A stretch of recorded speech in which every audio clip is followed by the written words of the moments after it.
Assalamualaikum warahmatullahi wabarakatuh. Kami dari kelompok 6 akan mempresentasikan hasil dari diskusi kami, yaitu mereview dana zakat dan dana kebajikan dari Bank BRI Syariah. Perkenalkan, kelompok kami ada Esti Wijirahayu, saya sendiri Evi Pramitasari, Ardia Pramesti, Sangaji Nur Kuncoro, dan Zaki Mufarido. Profil BRI Syariah. Pada saat itu, bank ini bernama Bank Jasa Arta yang didirikan pada tahun 1969. Kemudian Bank Jasa Arta ini diakuisisi oleh PT BRI pada tanggal 19 Desember 2007. Setelah mendapatkan izin dari Bank Indonesia pada tanggal 16 Oktober 2008, BRI Syariah resmi berdiri di Indonesia pada tanggal 17 November 2008 yang memiliki kantor pusat di Jakarta Pusat. Alasan memilih BRI Syariah karena BRI Syariah merupakan perusahaan di bawah BUMN atau plat merah yang belum lama ini terjun ke pasar saham Indonesia pada tahun 2018 dan sudah memiliki modal yang cukup besar, dan diperkirakan pada tahun 2021 BRI Syariah dapat masuk ke dalam saham LQ45. Selanjutnya yaitu keunggulan Bank BRI Syariah. Yang pertama, setoran awal minimal 50.000 dan banyak layanan gratis seperti biaya administrasi bulanan tabungan dan biaya bulanan untuk kartu ATM. Yang kedua, dengan menggunakan kartu ATM BRI Syariah, Anda dapat dengan mudah melakukan beragam transaksi di perbankan di setiap ATM BRI Syariah serta di puluhan ribu jaringan ATM BRI. ATM bersama maupun ATM prima yang tersebar di seluruh Indonesia. Yang ketiga, beragam layanan perbankan seperti cek informasi saldo, penarikan tunai, mengganti PIN, transfer ke rekening BRI Syariah maupun ke bank lainnya, serta pembayaran aneka tagihan. Yang keempat, kartu ATM BRI Syariah dapat pula berfungsi sebagai kartu debit untuk membayar perbelanjaan Anda tanpa perlu menggunakan uang tunai yang berlaku di seluruh merchant yang berlogo debit prima. Selanjutnya yaitu BRI Syariah melakukan merger dengan beberapa bank, di antaranya yaitu Bank BRI Syariah, Bank BNI Syariah, dan Bank Syariah Mandiri. Selanjutnya, fakta seputar BRI Syariah setelah melakukan merger. Yang pertama, total aset dari bank setelah melakukan merger mencapai 214,6 triliun dengan modal inti lebih dari 20,4 triliun. Yang kedua, komposisi pemegang saham pada bank hasil penggabungan dibagi secara terperinci yaitu sebagai berikut. Bank Mandiri sebesar 51,2%, Bank BNI sebesar 25%, Bank BBRI sebesar 17,4%, DPLK BRI sebesar 2%, dan publik sebesar 4,4%. Yang ketiga, memiliki 1.200 cabang di seluruh Indonesia dan lebih dari 1.700 ATM di seluruh Indonesia dengan total karyawan mencapai 20.000 lebih orang karyawan. Selanjutnya, mari kita bahas mengenai review laporan dana zakat. Pengertian dana zakat itu sendiri merupakan dana amanah yang dibayar oleh masyarakat untuk disalurkan kepada mustahik atau penerima zakat. Penyajian laporan dana zakat diatur dalam PSAK nomor 101 tentang penyajian laporan keuangan syariah. Adapun 8 golongan penerima zakat, yang pertama ada fakir, yaitu orang yang tidak memiliki harta. Yang kedua orang miskin, ialah yang berpenghasilan tidak mencukupi. Yang ketiga rikob, yaitu hamba sahaya atau budak. Yang keempat ghorim, orang yang memiliki banyak utang. Yang kelima mu'alaf, orang yang baru masuk Islam. Yang keenam fisabilillah, pejuang di jalan Allah. Yang ketujuh ibnu sabil, yaitu musafir dan para pelajar perantauan. Yang kedelapan amil zakat, yaitu panitia penerima dan pengelola dana zakat.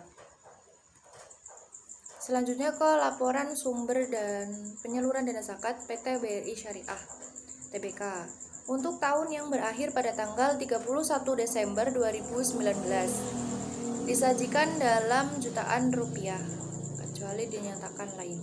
Baik, di sini ada beberapa yang disajikan, yaitu periode pelaporan 31 Desember 2019.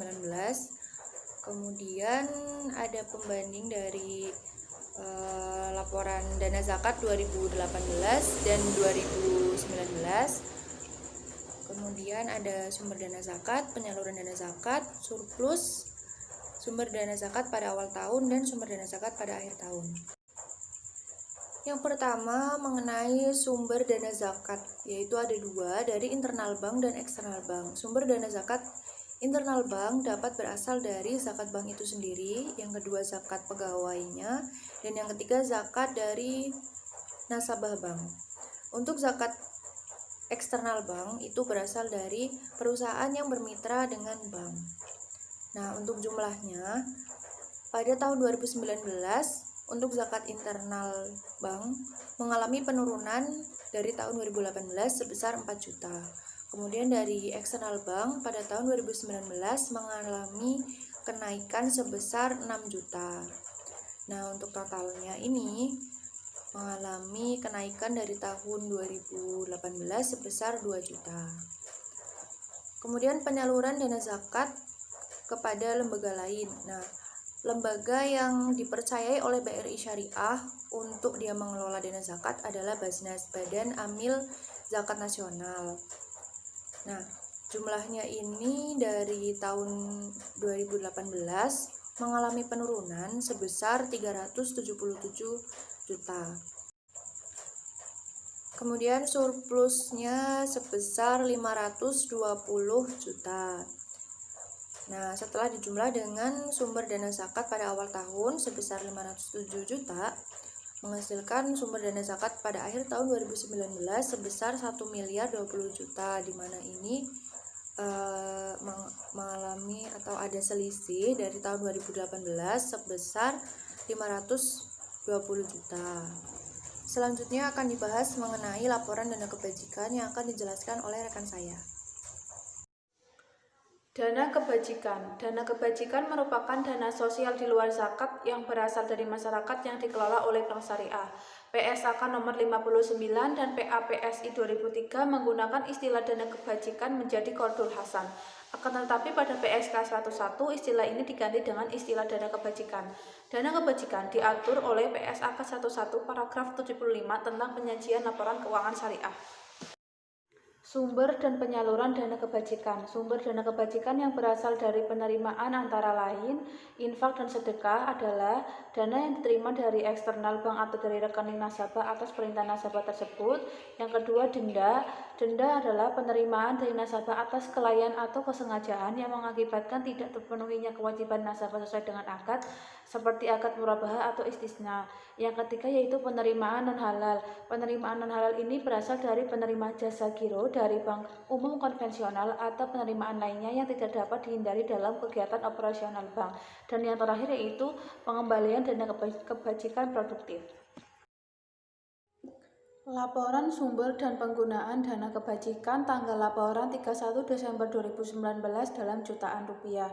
Yang pertama yaitu saldo awal dana kebajikan berjumlah 1.898. Yang kedua penerimaan dana kebajikan yang terdiri dari infak, sedekah, pengembalian dana kebajikan produktif, denda berjumlah 228. Penerimaan non-halal berjumlah 1.388, lainnya 1.003, total penerimaan menjadi 2.619. Yang ketiga yaitu penggunaan dana kebajikan yang terdiri dari dana kebajikan produktif, sumbangan yang berjumlah 2.586, penggunaan lainnya untuk kepentingan umum, total penggunaan menjadi 2.586.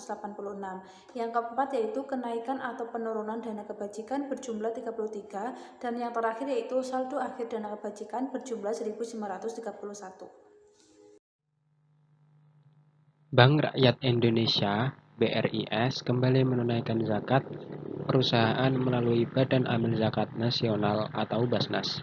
Pada tahun 2018, Direktur BRIS M. Hadi Santoso menyampaikan dana sebesar 1 miliar langsung kepada Ketua Basnas Profesor Dr. Bambang Sudibyo dan Deputi Basnas Arifin Purwakanta. Direktur BRIS Hadi Santoso menyebutkan alasan perusahaan yang dipimpinnya mempercayakan penyaluran zakat melalui Basnas karena menilai pengelolaannya sangat profesional. Hadi juga menyampaikan, BRIS juga sering menggandeng Basnas dalam berbagai kegiatan sosial, baik di bidang pendidikan, kesehatan, maupun upaya peningkatan ekonomi masyarakat duafa. Sebagai contoh, Basnas dan BRIS telah menandatangani nota kesepakatan MOU kerjasama optimalisasi pengumpulan zakat, infak, dan sedekah. Salah satunya pelayanan pembayaran zakat dalam jaringan Laku Pandai. Ini adalah pelayanan keuangan tanpa kantor dalam rangka keuangan inklusif. BRI Syariah mencatatkan laba bersih sebesar 74,01 miliar pada tahun 2019. Pencapaian laba bersih akan dialokasikan ke zakat sebesar 2,5% menjadi 1,85 miliar. Direktur Bisnis Komersil BRI Syariah, Koko Alun Akbar, mengatakan perusahaan telah mengalokasikan zakat sesuai dengan ketentuan zakat sesuai diambil 2,5% dari laba bersih yang kita peroleh sekitar 1,85 miliar. Ujarnya kepada Republika usai RUPS di Jakarta pada Jumat 28 Januari. Berdasarkan laporan publikasi perusahaan, capaian laba bersih menurun sebesar 44,02% dibandingkan dengan laba bersih pada tahun 2018 sebesar 106,60 miliar. Penurunan laba bersih disebabkan oleh kenaikan beban pencadangan, di mana beban pencadangan kerugian penurunan nilai aset produktif dan non-produktif tercatat senilai 853,80 miliar atau naik 37,86% secara tahunan. Ke depan, perusahaan menargetkan perolehan laba bersih menjadi 108 miliar. Adapun target ini sejalan dengan pertimbangan dalam menyelesaikan konsolidasi pembiayaan yang bermasalah. Kuartal pertama masih on the track yang diproyeksikan tahun ini. Kami proyeksi laba bisa naik menjadi 108 miliar. Target yang realistis dari 74 miliar pada tahun 2019 katanya. Perusahaan juga akan memperbaiki proses bisnis digital, salah satunya bekerja sama dengan beberapa fintech dan merambah bisnis payroll based. Jadi pertumbuhan payroll based cukup besar dan kita sudah masuk BUMN institusi dan kelembagaan karena aman dan margin juga bagus, kata Koko.